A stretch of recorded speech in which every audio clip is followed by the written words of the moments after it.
Hey, how we doing today? Ladies and gentlemen, boys and girls, friends and neighbors. How about a little discussion from Uncle Lee? A discussion about what? A discussion about partial fraction decomposition.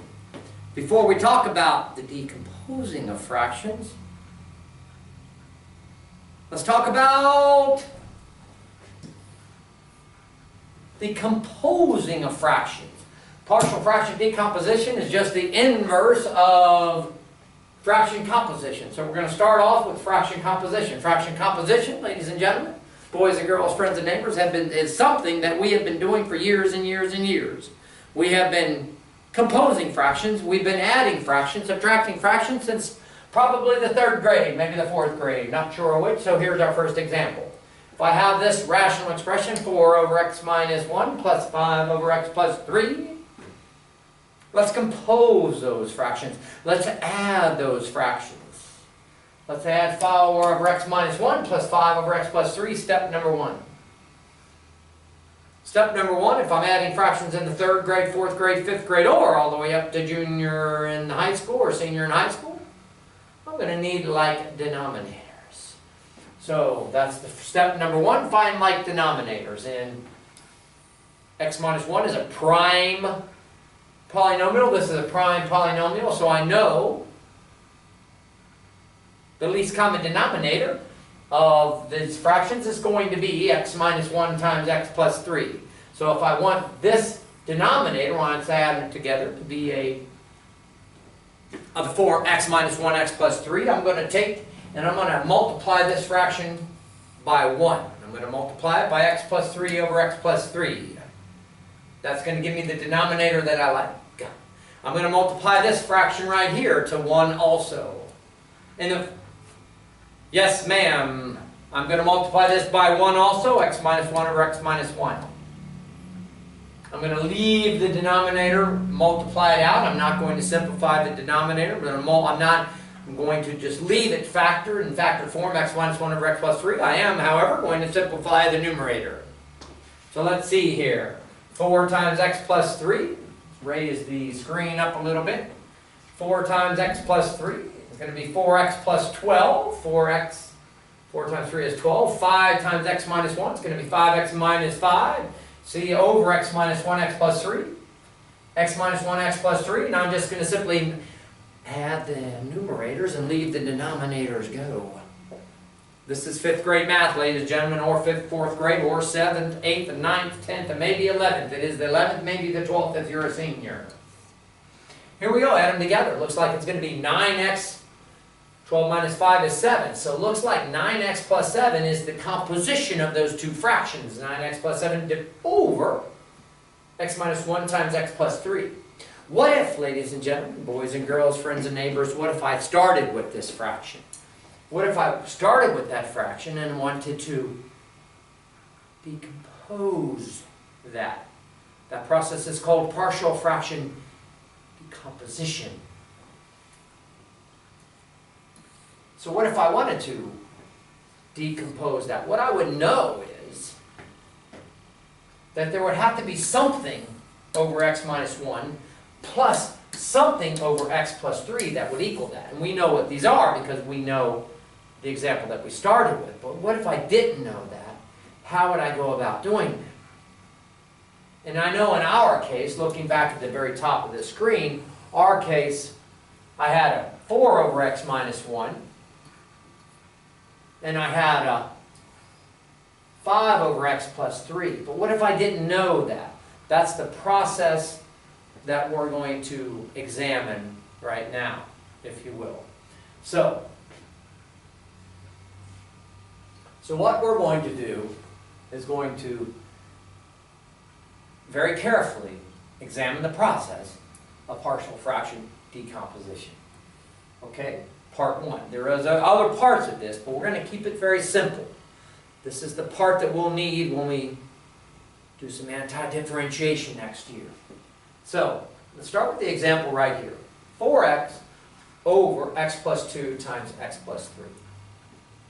From the previous example, when we compose those fractions, please pay attention.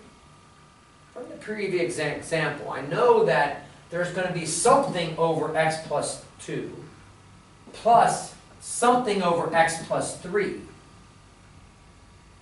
This fraction plus this fraction is going to equal that guy right there. What I'm going to do is I'm just going to let this be, I don't know, we can call it anything we want, but just for the sake of the process, I'm going to let it be capital A. And for the sake of the process, again, I'm going to let that guy be capital B. And what I'm going to do, yes, young ladies and young gentlemen, kind sirs, kind madam, and I'm going to find A and B.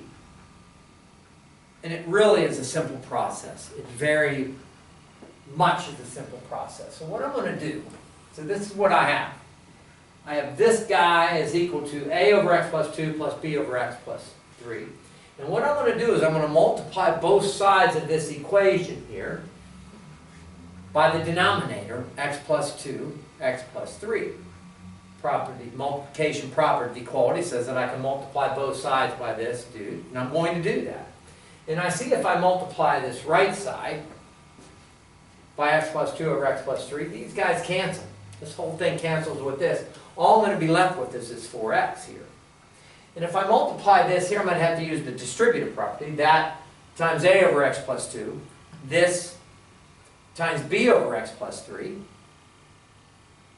Well, this guy times a over x plus 2, the x plus 2's will cancel. And I'm going to be left with a times x plus 3. And right there it is.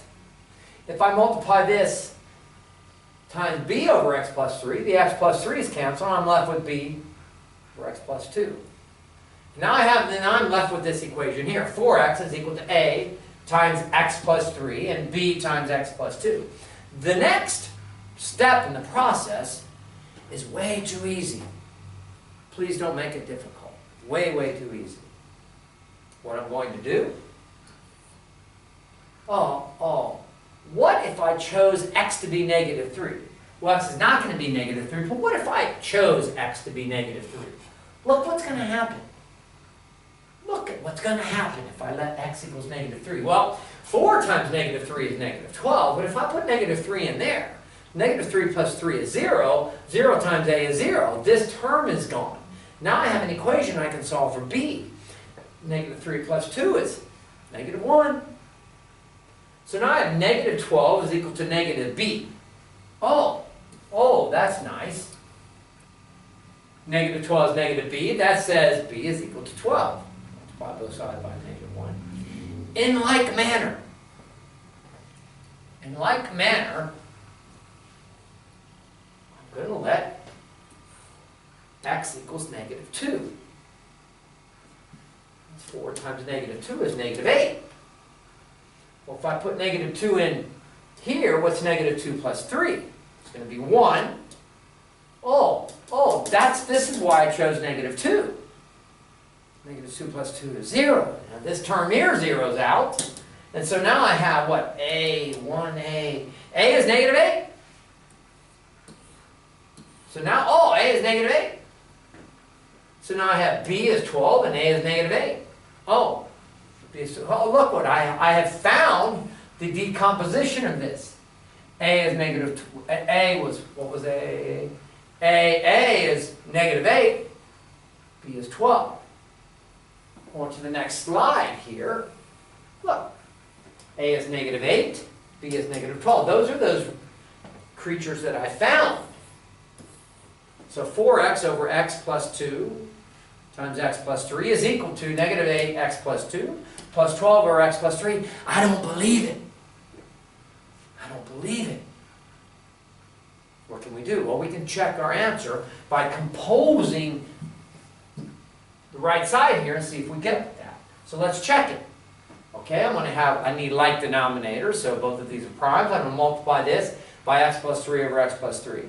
I'm going to multiply this fraction by 1, x plus 2 over x plus 2. Let's see what happens. Negative 8 over x plus 2 times 1. Negative 8x. Negative 8 times 3 is negative 24. This guy times 1 is going to be 12x plus 24. Look what the denominator, the denominator is going to be x plus 2, x plus 3. But look at this. negative 8x plus 12x is 4x. Negative 8 plus 12. Hey, negative 24, positive 24 is going to zero out. Bingo! Check OK. Ladies and gentlemen, check OK. So we were correct in that. One more example. Count on one more example, ladies and gentlemen, boys and girls. Here we go with our last example, please. Our last example. Let's decompose. Let's do some decomposition. Let's decompose the fraction 2x plus 1 over x minus 3, x minus 2.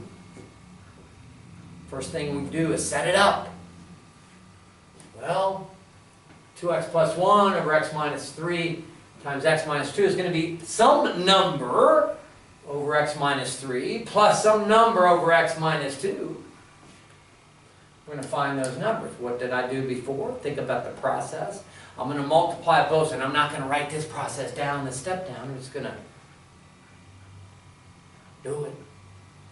If I multiply both sides by this guy here, all I'm going to be left with is 2x plus 1. But if I multiply this by this guy here, the x minus 3's are going to cancel. So that's going to leave x times x minus 2. A times x minus 2. Sorry. If I multiply this by this term, the x minus 2's are going to cancel, and I'm going to have b times x minus 3. And you know what I'm going to do. Now is the easy part of the process.